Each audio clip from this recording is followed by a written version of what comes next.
कहानी वहीं से शुरू होती है जब रात का सन्नाटा चीखों से भर चुका था। धूं धूं कर जलता गांव, लाशों की सड़ी हुई बदबू और हर तरफ खून से सने चेहरे। सर कटा वो अभिशप्त राक्षस आग उगलता जा रहा था। कोई बच्चा, कोई बूढ़ा, कोई औरत, कोई नहीं बच रहा था। दूर एक पहाड़ी से खड़ा रायस्तार सब देख रहा था। उसकी आंखों में आंसू नहीं थे, सिर्फ जलता हुआ गुस्सा। पर उसकी मुट्ठियां कांप रही थी। बस बहुत हुआ, अब और नहीं। रायस्तार तेजी से गांव की ओर भागता है, लेकिन जब वह वहां पहुंचता है सब खत्म हो चुका था।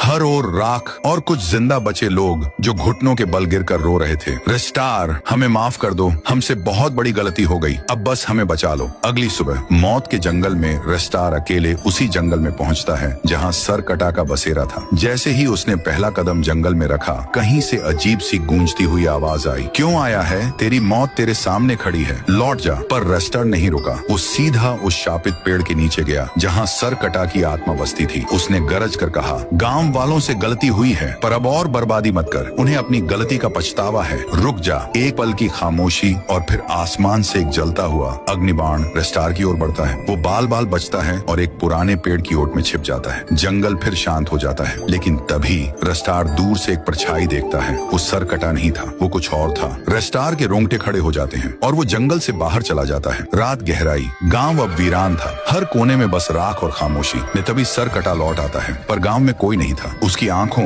या जो भी उसकी जगह थी से आग निकलने लगी। वो गुस्से में चीखा, अब कोई नहीं बचेगा। और तभी धूल के तूफान के बीच से रेस्टार की एंट्री होती है। उसकी आंखों में आग और चाल में मौत। तेरा अंत आज यहीं होगा, अब ये आग तुझ पर बरसेगी। सर कटा आग के गोले फेंकता है, एक के बाद एक, पर रेस्टार बिजली की तरह बचता है। आखिरकार रेस्टार अपनी पूरी ताकत से छलांग लगाता है और सर कटा के सीने पर मुक्का मारता है। सर कटा जमीन पर गिर जाता है, तड़पता है। रेस्टार उसके ऊपर चढ़कर दूसरा वार करने ही वाला था कि सर कटा चिल्लाता है, रुको। वो धीरे धीरे अपना मास्क हटाता है। वो और कोई नहीं, गांव का वही बूढ़ा बाबा था। रेस्टार की आंखें चौड़ी हो जाती हैं। मैंने उसी रात पहचान लिया था, इसीलिए मैं जंगल तक आया। लेकिन क्यों? बूढ़ा आदमी फूट फूट कर रो पड़ता है। मेरा पोता सिर्फ 7 साल का था। गांव वालों की तानों से, उनके जुल्म से वो गांव के पुल से कूद गया। किसी ने नहीं रोका, किसी ने नहीं समझा। उसी दिन मेरा दिल मर गया और सर कटे का जन्म हुआ। मैं इंसान नहीं, अब सिर्फ एक जलती हुई चीख हूँ।